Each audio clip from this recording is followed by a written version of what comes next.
impact and the implications of the tariffs that have now been imposed by the Trump administration. Remember, these are also significant job-creating sectors. These are significant employment-generating sectors. But let's get you a first pulse check of India Inc. Joining us on the program to take the discussion forward on the impact and the implications of the Trump tariffs is Anant S. Iyer, Director General, Confederation of the Indian Alcoholic Beverage Companies, Sudhir Sekhri, the Chairman, Apparel Export Promotion Council, Rajiv Nath, the Forum Coordinator of the Indian Medical Device Industry, and Ashok Chandak, the President of the India Electronic and Semiconductor Association. Gentlemen, appreciate you joining us here on the program. Let me start by getting a check from you, Sudhir Sekhri, as far as the apparel and textile business is concerned, because, you're not exempt like the pharma sector is, so the tariffs come into effect as far as the apparel sector is concerned. But the hope and the belief or the hypothesis is that since we're better off when it comes to tariff imposition within the region, could this be beneficial to India? Lay out the best case for us. Okay, yeah, first of all, now that the cat is out of the bag, there is a sense of relief in the sense that, we at least know where we are heading and how we fare vis-a-vis our competition.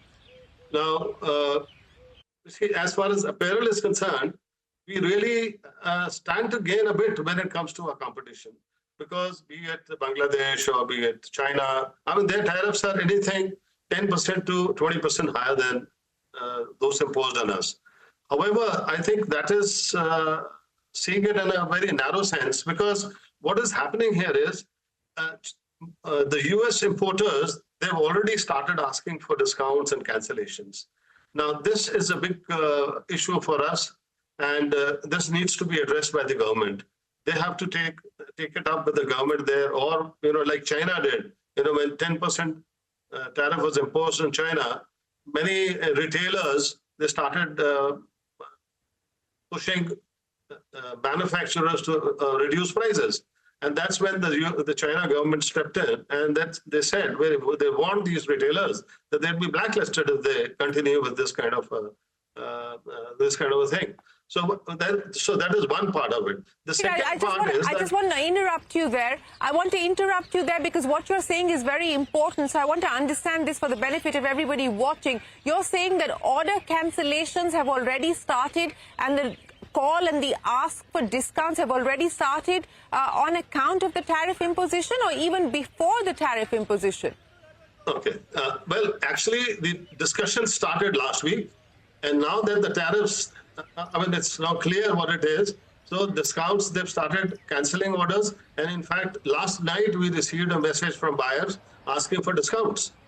And some buyers are also asking for postponement. So in the near term then, Sudhir, what should we expect? Because, as you pointed out, and I that's what I've been caveating as well, that, this business of what happens to the region and how much higher the region is us versus India, and whether that benefits us or not is a more medium-term aspect. But in the short to near term, what will the impact be? What is the hit likely to be? Have you done any calculations on the back of the announcement that's happened overnight?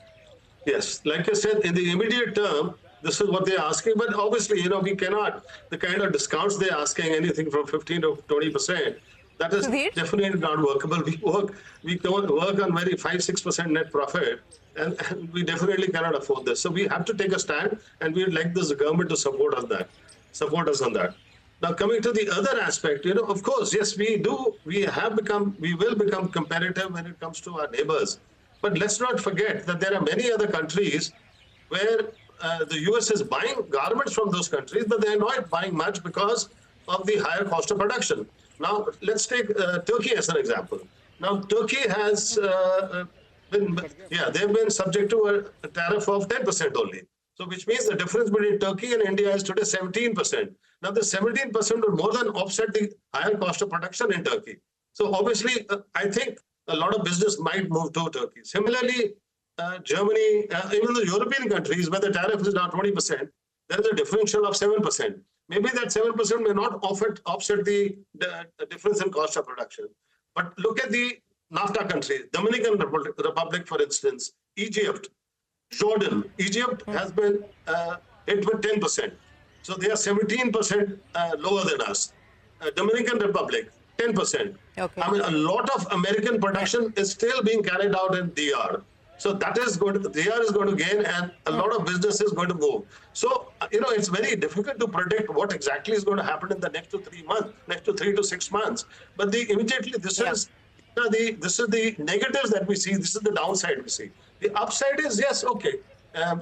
We call Bangladesh, China, Vietnam, Cambodia, Pakistan. They are competitors. When we talk about competition, we only name these 5, 6 countries. We don't even talk about DR or Turkey. So, well, we are much better off than these countries. But is that a consolation? I mean, that's the big question. Well, that's an important point that you raise. And again, this is what we've been highlighting on CNBC TV18, that let's not get carried away with the fact that in the region, countries like Vietnam, China, Thailand, etc., have been hit by higher tariffs. Very important point there being made by Sudhir Sekhri on how production bases closer to the U.S. have, in fact, been hit with lower tariffs. So, in the near term, the impact, even as far as the apparel sector is concerned, is likely to be a negative one. Of course, all of this is uncertain at this point in time, and that already is impacting order flow as order cancellation and resulting in the need for price discounts.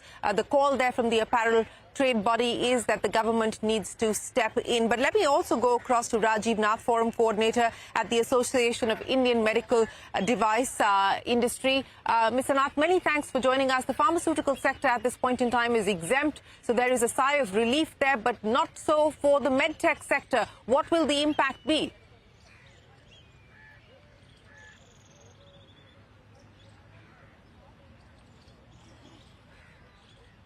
You're on mute, sir. On the face of it, it looks slightly detrimental to us, but I think business people have to look for windows of opportunity, because unlike apparels, where you can move things around very rapidly, for quite some time, USA has been looking at diversifying its supply chain of medical devices to address its healthcare security needs, like India has been doing also post-COVID. So I think that is more strategic in mind. So Indian manufacturers have to see product lines where USA is wanting to shift away from Mexico or from China into suppliers like India. And this may be an opportunity for us over here to take forward. So yes, domestic manufacturing. Well, that's the medium to the long-term consequences. But what about the near term, Mr. Nath? In the near term, with the imposition of this 27% tariff, what will the impact be on medtech manufacturers? Well, I would say in the short term, where we are competitive and ahead of the competition from other countries, that will be maintained. There should be no immediate short-term concerns over there. The buyers will, of course, have to absorb the higher costs. So it's going to be a pinch for them. For us, tariff is not the main concern. Of a higher concern for medical device industry is the non-tariff market access costs. The cost to get a US FDA approval varies from $10,000 to $500,000, depending upon the risk classification of the product. That is for the private healthcare market. And to access the public healthcare market, that is nearly impossible because of the Buy American policy. And we're not allowed to take part in the bids for the American government purchases over there, because we are not partners to the trade agreements with USA over there. So it is the non-tariff issues our government basically has to negotiate on our behalf in the bilateral agreements going forward. And we do hope, like they've seen some reprieve for pharmaceuticals, maybe they can consider a reprieve also for medical devices being healthcare products. Well, reprieve or not, we don't know. But let me ask you very quickly, what is the quantum of exports to the U.S. at this point in time? And do you believe that that is likely to see an impact on account of the imposition? So currently, we are exporting high-quality consumables, disposables, and some electronics to the tune of about nearly $500 million over there. And we import from USA nearly $1.5 billion worth of goods. So the imports are double that from USA. So in that respect, yes, this policy is going to give an asymmetrical advantage to the US companies who are accessing the Indian market. Interestingly, the biggest market for Indian medical devices is USA, and also the biggest suppliers to India is USA in medical devices. Yeah. Yes, and this will, of course, be something that I guess both sides will take up, even as far as the bilateral treaty is concerned. But let me go back across now to bring a view there from the Indian Alcoholic Beverage Association. Joining us now is Anant Iyer. Ms. Iyer, many thanks for joining us. We've already seen that cut by India on bourbon whiskey ahead of the Trump tariffs coming in, with the hope that perhaps that would assuage and allay some concerns that the U.S. had. But the tariffs have come in nevertheless. Take me through the impact that you see. Yeah, Sireen, thanks a lot for having us on your channel. We are still awaiting some clarity on what will be the exact tariff on spirits as well as wines. Currently, India has only reduced its duty on bourbon to 100%. Our fear is that it's not so much from the US, because the exports from US into India, the imports into India are about 24 to 25 million dollars, which is very small when you compare it to the overall imports of spirits and wines from the other parts of the world, especially the United Kingdom, EU, and other countries.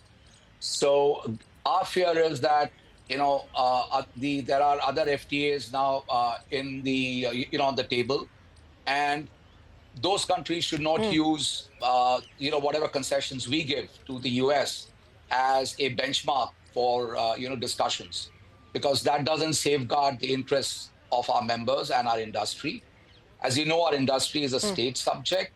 We face a whole host of challenges, and the cost of operations that we have in India, right, are at least at least 50 to 75% more than what it is in any developed country, or even in the middle kind of developing or developed countries, in just plate production costs, input costs, etc. So we have our own challenges, and we have already given our representations to the concerned ministries, including our nodal ministry, which is the Ministry of Food Processing, and requesting them that yes, they should safeguard our interests. And we have ourselves recommended, as an industry, a staggered reduction of customs duties over a period of 10 years. So it's not that we haven't done it, but to have a very drastic cut may set the cat among the pigeons, as it were.